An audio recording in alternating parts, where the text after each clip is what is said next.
Imagine living by the beach. Being able to walk on the golden sand. Seeing birds above. And dogs below. The soothing sound of the waves breaking on the shore. And the salty H2O healing your wounds. A sight so beautiful to visualize. A sight that is aesthetically pleasing. A sight that is eroding away for residents in Portrane, County Dublin.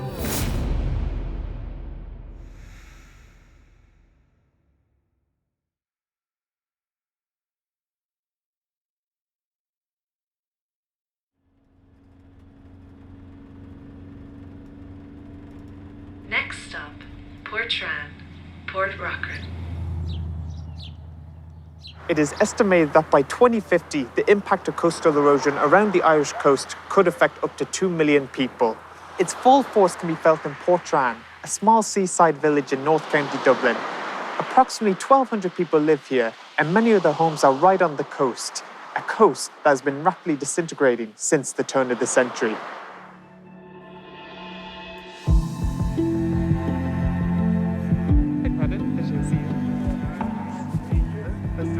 Paddy Bates is a historian who has been living in the Portrane area all his life. Records of his ancestors living in this area go back to 1654. It was this that motivated him to write his book, Donabate and Portrane, A History. When did the first people settle in Portrane? According to the archaeological excavations, the earliest they can come across is 6000 BC. And they found various evidence of flintstone workmanship. Since then, St. Ida's campus has been developed in Portrane. It was built as a hospital in 1896, and it was a source of much amazement among the local residents when their area was picked as a location for the development. A quiet area, country area, suddenly came to life with all the traffic coming in, machinery, workers, carts going up and down with materials. But it gave plenty of employment. And I don't think employment was ever a short commodity in the parish since then. St. Ida's campus includes the Water Tower and Round Tower. The Water Tower was built in the 1960s to supply water to the hospital, while the Round Tower was erected by Sophia Evans in 1844 in memory of her husband George, a Member of Parliament for County Dublin. There's an old photograph dated 1906, and it shows you the soccer team at that time. But it's not the earliest football club in the parish. Prior to the setting up of the Portrane Asylum football team, another team existed.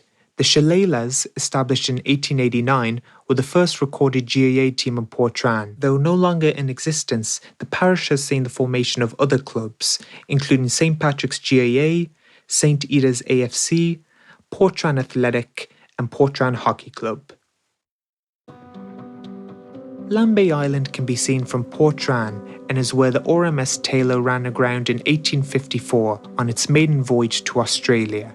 To commemorate the sinking of the Taylor, an anchor was placed on the green in front of the beach. However, due to the erosion, it had to be moved.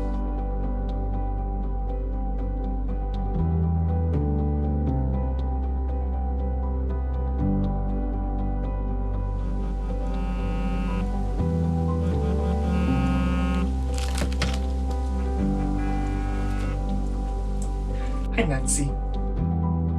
Nancy Dempsey was born and raised in Portrane. From a young age, she has witnessed the gradual disappearance of the beach. The beach at that time was way out where the sea is now. What I remember, the early days were hills and valleys, and the only kind of structures that were there for years were holiday homes, such as railway carriages. Now, they're gone, of course. A boardwalk was built on the beach in 2007, but brunt waves less than a year later caused it to collapse in some areas. Today, it hangs in the balance. The boardwalk was put there to protect the dunes. It was put in from the edge in order to make sure that people didn't walk on the edge or put too much pressure on the area. I think we all thought it was going to last, hoping it would last.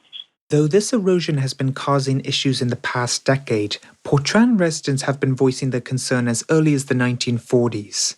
A local states in a letter sent to the county commissioner in 1943 that the garden in front of my place is gradually being eaten away by the sea and weather. The weather has changed considerably. We had violent storms about 14 years ago, I'd say, 13, 14 years ago. Months after 2007, I think, it got really bad.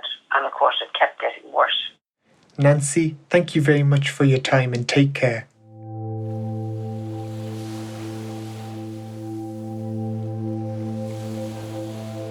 The erosion has been a cause of concern for many residents in the past. Now, in 2021, more families are at risk as the sea continues to chip away at the Portrane coastline.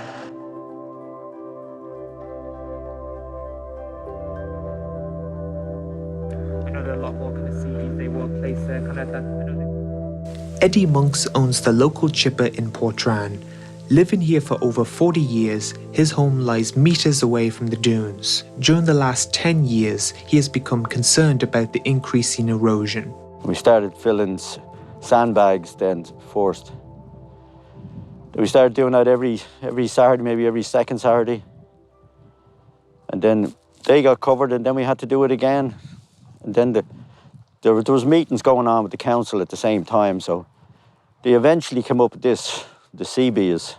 In 2018, Fingal County Council installed concrete barriers, known as CBs, along the Portrane coast. They were put in place as an interim emergency measure. They work for a while, but then, as you see, they get buried. It slows it down, but it's not the answer. To combat the erosion that is edging towards his garden, Eddie drove a number of 5-metre pylons into the ground. It just kind of takes that panic away from it, you know what I mean? Like you go up and you can look out the tide now and you're not as worried. The public toilets once stood next to Eddie's home and business. Built 15 years ago, the continuing erosion led to them being demolished and replaced by temporary toilets. Where do you see yourself in 10 years? As the way it's going, I can see the sea up against my wall for a start, you know. I can see the council removing them CBs and just letting the sea do what it likes here at this end. Eddie's family are at risk of losing their home like hundreds of others around Ireland. Across 130 locations, 824 properties are potentially at risk of being washed away. These properties include private homes and businesses. Portrane is a small community which offers services to locals and visitors alike. The non-stop erosion has raised the bar for the provider of these services and has adversely affected the livelihood of many in this close-knit community. The Brook Pub was built in 1896 by William Keeling, looking to make business from the workers that were building St. Edith's Hospital at the time. Now owned by Mick Moynihan, he and his daughter Hannah have been raising the issue of coastal erosion with the political authorities. For a long time now, I think with 20 odd years or more, we've been literally onto the politicians. Many high-profile ministers, especially ministers for environment, have been down here over the years, telling us all what they were going to do, and every one of them consistently doing nothing. In the 1950s, a steel revetment was built on Portrane Beach, covering a stretch of the coastline behind the brook. That has been our saving grace at the moment, without any shadow of a doubt. If that hadn't been there, I would say we would have been gone years ago. Mick's father and Hannah's grandfather, Patrick Moynihan, bought the Brook Pub in 1959.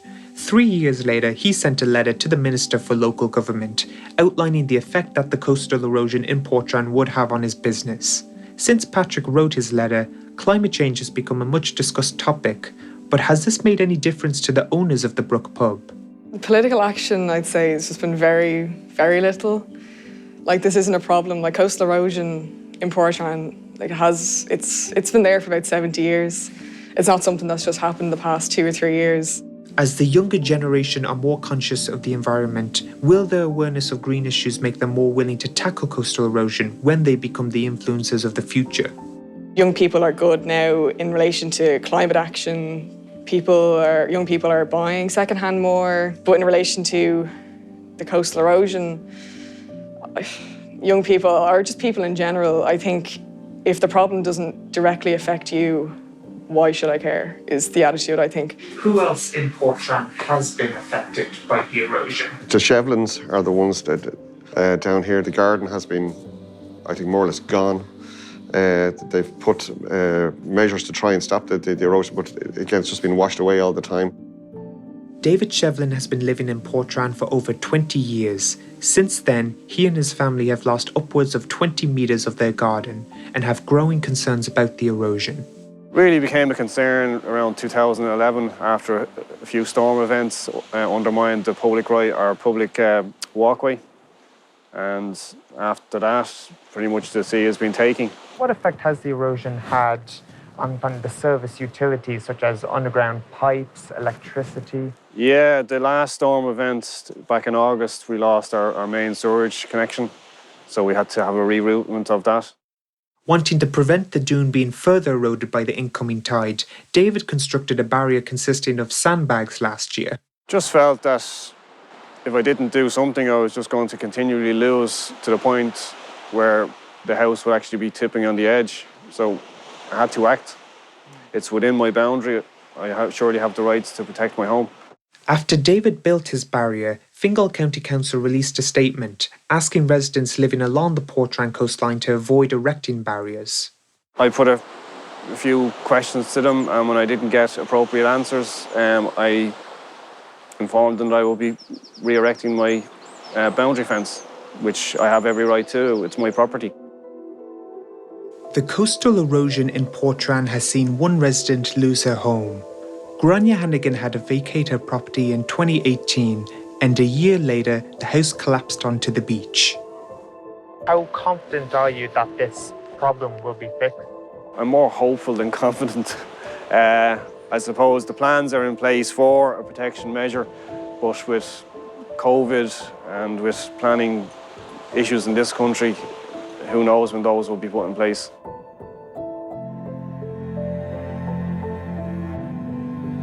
The measures that are being planned for Portrane Beach include the installation of sea groins. These require ongoing maintenance and they may have an impact on the supply of sand to other beaches, but the advantages are that the popular beach amenity is restored and the groins also provide a good level of protection against flooding and erosion. We have lost a significant amount ourselves within 2 years, and at that rate, you know, if it's not protected, it'll be washed away.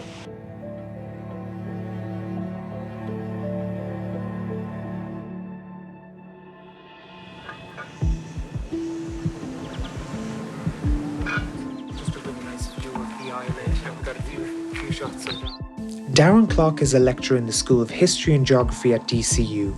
First-year students are taught about coastal erosion, and Portrane is used as a case study. So primarily, waves are around Portrane here are the primary factor that cause the erosion. We're in a very exposed area of coastline. It's a sandy coastline with not a lot of rock to protect against coastal erosion. We've had high tides, we've had strong winds and heavy rainfall combined, and that can lead to extensive erosion here. What causes the waves to go so far out and then extremely close that they're hitting the dunes? So that's a process of physics. We have 2 high tides and 2 low tides every day in all coastal locations worldwide. And tides go out, that's at low tide, tides come in, that's high tide. And it's that process of waves coming in along with potentially stormy weather that can bring them in a little bit further and then retreat back out. And that is caused by the gravitational pull of the moon on Earth's surface. How effective are CBs as a means of stopping erosion? The CBs tend to break the waves and break the impact, the strength of the waves coming in. They're not a permanent solution whatsoever. They are a temporary solution. Without them, there's no question that erosion rates would be, some of the houses that we see behind us here, there's likely those houses would be at greater risk of falling into the sea effectively. Donabate Beach is approximately 1 kilometre away from here and has hardly been affected by coastal erosion. So why is it a problem on Portrane Beach? On Portrane Beach in particular, what we have is just a sand dune. We don't have any geology, we don't have any rocks or anything. The geology, even a kilometre, a couple of kilometres down the road, is different. It's also potentially more sheltered from erosion just because of its location of where it is. Ireland's landscape, Ireland's geology is so dynamic from here to maybe 300, 400 metres further away. The issue of coastal erosion is complex, as economic, social and environmental factors must be considered when preventive measures are being put in place. Potentially what it might mean is, from a sand dune perspective, the best answer is to retreat, but that's not practical for a lot of people here. That's their livelihoods here, so it's not necessarily the only solution. But that's something that will be played out in my lifetime, in your lifetime. We'll likely see what the consequences of that are in the next 10, 20 years.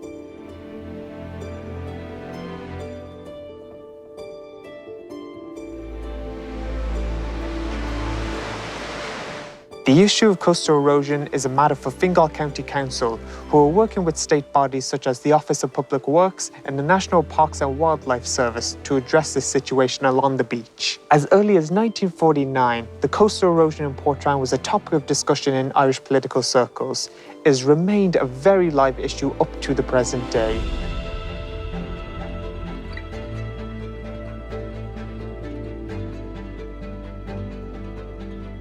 In his 78 years spent living in Portrane, Sean Ryan is no stranger to coastal erosion, having seen the back garden of his old home being washed away by the sea when he was a child. A TD and senator for 18 years, he introduced a coast management bill into Dáil Éireann, which highlighted the damaging effects of erosion in the borough area of Portrane and called for protection measures to be put in place. I felt, and I was illustrated by the delay in bringing forward the management bill at that stage, that within the officials in the department, that priority wasn't being given. But thankfully, today that has changed, that is changing. How effective has the rock armour been that's been placed on the beach? I'm a supporter of rock armour, right? Wherever it can be provided. It's a cheaper and effective protection. But one of the problems here at the borough is that with the Rogerstown estuary, it's a special area of conservation.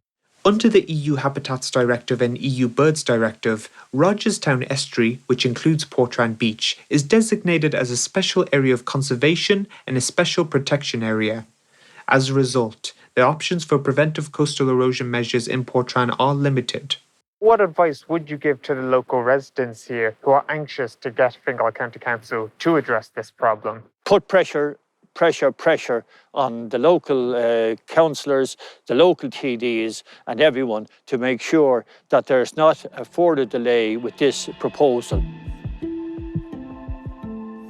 Adrian Henchy is a Fingal County councillor.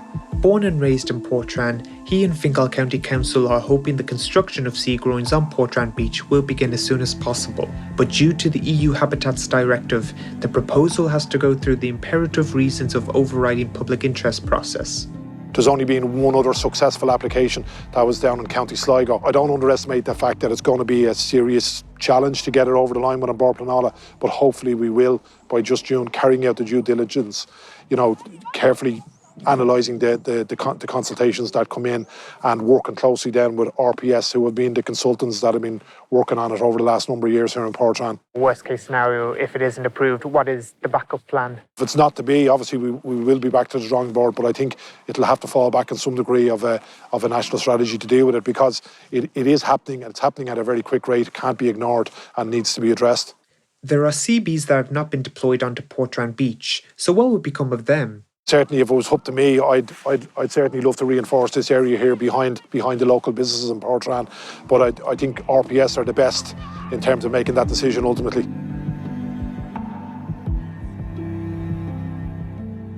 What supports have been made to Grania Hannigan to compensate her for the loss of her home, and to other residents such as David Shevlin and Eddie Monks who are at risk? In terms of Grania's situation, I do know there was significant engagement there with Fingal County Council. The council probably would say that for now the CB units is buying us time, and that's fine. And I think the residents are willing to give that a chance. Everybody is doing their best, and as I say, it is complex, it is challenging. But I'm hoping over the next certainly the next number of months we'll see movement on the application, and then hopefully An Bord Pleanála won't wait too long in the delivery of what will hopefully be a positive decision. Now departing Portrane, Port Rockland. Coastal erosion cannot be stopped, but methods are available to limit its impact.